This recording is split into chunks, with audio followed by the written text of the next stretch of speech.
নমস্কার বন্ধুরা, আমার হোম কুকিংয়ে আপনাদের সবাইকে স্বাগত। আজকে আমি চলে এসেছি আবারও একটি নতুন রেসিপি নিয়ে।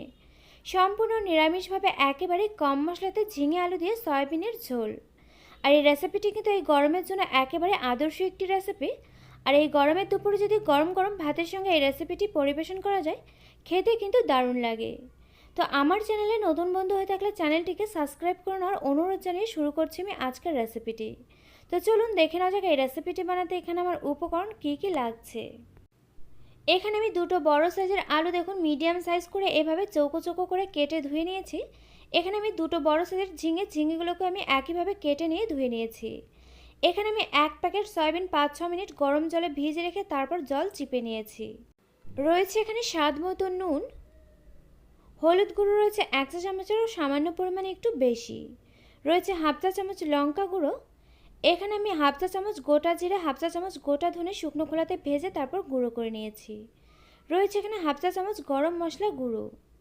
এখানে ফোড়নের জন্য রয়েছে হাফ চা চামচ গোটা জিরে, রয়েছে একটি তেজপাতা। এখানে আমি 1.5 ইঞ্চি আদা, 4টে কাঁচা লঙ্কা একসঙ্গে বেটে নিয়েছি। এখানে রয়েছে একটি মিডিয়াম সাইজের টমেটো গ্রেট করা। রয়েছে এখানে পরিমাণ মতো ধনেপাতা কুচি। এখন আমি প্রথমে সয়াবিনগুলোকে ম্যারিনেট করে নেব। এর জন্য দেখুন এর মধ্যে আমি দিয়ে দিচ্ছি এখানে পরিমাণ মতো নুন, এরপর দিয়ে দিচ্ছি এখানে পরিমাণ মতো হলুদ গুঁড়ো। নুন আর হলুদ গুঁড়ো দিয়ে এখন আমি চামচ দিয়ে খুব ভালোভাবে সয়াবিনগুলোকে ম্যারিনেট করে নিচ্ছি। তো এখানে আমার সয়াবিনগুলো ম্যারিনেট করে নেওয়া হয়ে গিয়েছে। এরপর এখানে আমি সয়াবিনগুলোকে ভেজে নেব। এর জন্য দেখুন এখানে একটি কড়া বসিয়ে দিয়েছি। কড়াতে দিয়ে দিয়েছি পরিমাণ মতো এখানে তেল।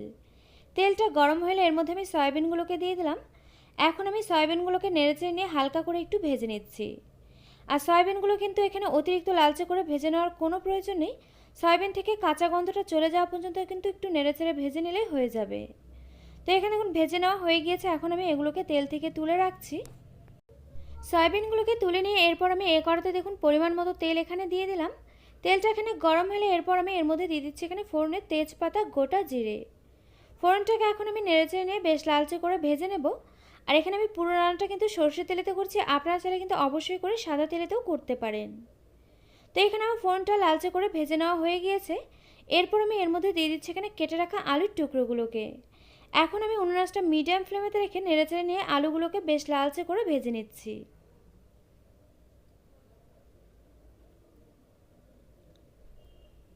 তো এখানে আমার আলুগুলো লালচে করে ভেজে নেওয়া হয়ে গিয়েছে। এরপর আমি এর মধ্যে দিয়ে দিচ্ছি এখানে কেটে রাখা ঝিঙেগুলোকে। আর এখানে যেহেতু আলু তুলনায় ঝিঙেটা সেদ্ধ হতে সময়টা কম লাগে, যার জন্য কিন্তু আলুটা ভেজে নিয়ে তারপর এখানে ঝিঙেটা দিতে হবে। এরপর আমি এর মধ্যে দিয়ে দিলাম এখানে বাকি যে নুনটা ছিল সেটাকে। এরপর দিয়ে দিলাম এখানে বাকি যে হলুদ গুঁড়ো ছিল সেটাকেও। এরপর দিয়ে দিলাম এখানে লঙ্কা গুঁড়ো। আর এখানে যেহেতু আমি কাঁচা লঙ্কা বাটা রান্নাটাতে ব্যবহার করছি, যার জন্য কিন্তু লঙ্কার গুঁড়ো পরিমাণটা একটু কমই দিয়ে দিলাম।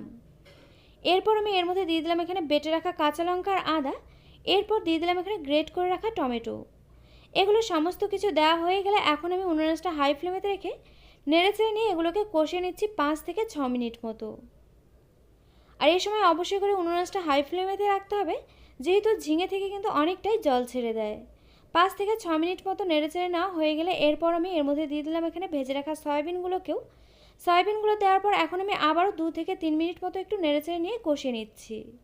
2 থেকে 3 মিনিট মতো কষিয়ে নেওয়া হয়ে গেলে এরপর আমি এর মধ্যে দিয়ে দিলাম এখানে জল দিয়ে এখন আমি একটু খুব ভালোভাবে নেড়েচেড়ে মিশিয়ে নিচ্ছি। আর এখানে কিন্তু রান্নাটাতে আমি গরম জল ব্যবহার করেছি। আর আমি চেষ্টা করে থাকি প্রত্যেকটি রান্নাতেই কিন্তু গরম জল ব্যবহার করার। এতে করে কিন্তু রান্নার টেস্টটা অনেকটাই বেড়ে যায় আর রান্নাটা কিন্তু খুব তাড়াতাড়ি হয়ে যায়। তো এখন আমি উনুনআঁচটা হাই ফ্লেমে রেখে এভাবেই রান্নাটা হতে দেবো 7 থেকে 8 মিনিট মতো। তো এখানে আমি ফিরে এলাম 7 থেকে 8 মিনিট পর। আর এখানে দেখুন ঝোলটা কিন্তু অনেকটাই কমে এসছে। আর এখানে দেখুন আমি আপনাদেরকে দেখিয়ে দিচ্ছি এখানে কিন্তু আলু আর ঝিঙেটাও খুব ভালোভাবে সেদ্ধ হয়ে গিয়েছে।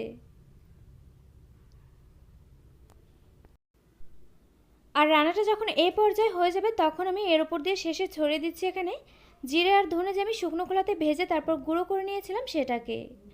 আর এই রান্নাটাতে আপনারা অবশ্যই করে চেষ্টা করবেন জিরে আর ধনেটাকে কিন্তু প্রথমে ভেজে নিয়ে তারপর গুঁড়ো করে বা বেটে নিয়ে ব্যবহার করার। এতে করে কিন্তু রান্নার টেস্ট এবং ফ্লেভার দুটোই কিন্তু অনেকটাই বেশি ভালো হয়। এরপর আমি এর মধ্যে দিয়ে দিলাম এখানে গরম মশলা গুঁড়ো। এখানে জিরে ধনে গুঁড়ো আর গরম মশলা গুঁড়োটা দেওয়া হয়ে গেলে খুব ভালোভাবে একটু নেড়েচেড়ে নিলাম।